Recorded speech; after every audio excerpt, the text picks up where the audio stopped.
الله فرمایي چې کچره دي ظالمانو ولیدو هغه وخت کله چې دوی عذاب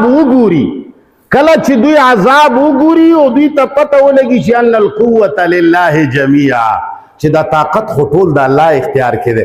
خبره د محبت روانه وه، د طاقت پکې ولې کوټ که ځکه چې څوک ډېر طاقتور دی ډېر لوی دی هغه سره مینه کېږي. په خبره پوهېږئ هلکه ډېر طاقتور دی ډېر مشهور دی ډېر لوی دی هغه سره مینه کېږي. نو الله فرمایي ولو يرى الذين ظلموا اذ يرون العذاب.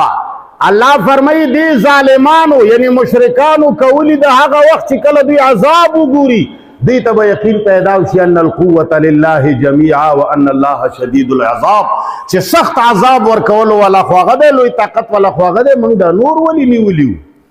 دا د دین په نامه څومره خلکو سره واده کړی دی، وظیفه دې روانه کړي مولا ته ولې غریب لی ولې نه ورکوې؟ هسې ته په ایمان الله خیرات و زکات د مولا دپاره یې ښی دی که غریب دپاره؟ او ته په ایمان وایې ستا د ملک دا 99% دا خیر و خیریات دا مولا مدرسې لځي او که دا غریبانانو لځي؟ هلکه اجرتیان ځکه جوړ شول چې خیر خیریات مولیانو یوړو، بدکارې ښځه ځکه جوړې شوې بازارو کې ګرځي چې خیر خیریات ملایانو یوړو. اجرتي هلکان بدکردار هلکان ولې ډېر شو؟ خیرات ملایانو وخوړو. ته دا خیرات غریبانانو ته او ګاونډیانو له ورکه. قرآن کې حکمونه راغلي، قرآن کې یوازې د مانځه حکم خو نه دی راغلی، سهار هم مونځ غرمې هم مونځ مازدیګر هم مونځ ماښام هم مونځ او خوا کې سړی نهارې نه روژه ساتي او په نهاره باندې ماتوي تا سره هېڅ نشته.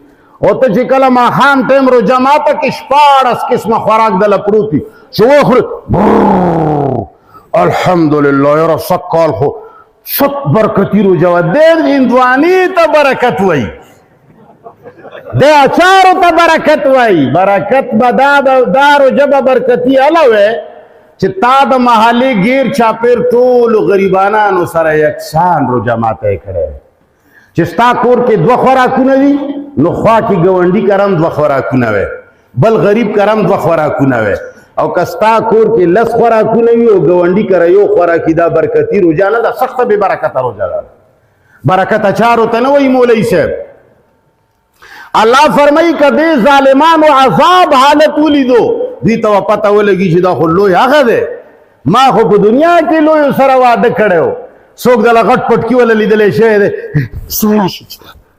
داسې ورښکته شي. هلکه ستا د ملا ټیټېږي ولې څه چل دی؟ بیمار یې که څنګه؟ نیغ ولې نه ودرېږي داسې